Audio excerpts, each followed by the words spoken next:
What's up guys, it's Cody over at Form First Fitness, just dropping another quick garage tutorial. Today we are going to talk about a cardio movement called bench hops, okay?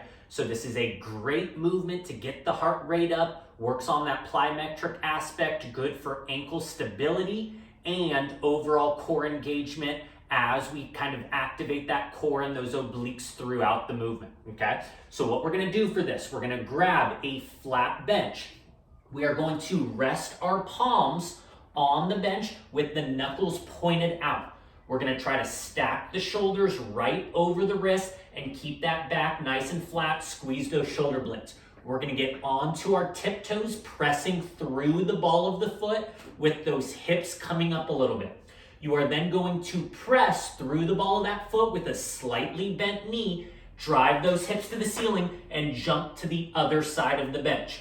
From there, we are then going to rebound and shoot those legs back to the other side. We're going to get in this nice controlled rhythm, trying to drive the hips, pressing through the palms and keeping those shoulders stacked the entire time. If you guys like the video, make sure to like, comment, and subscribe.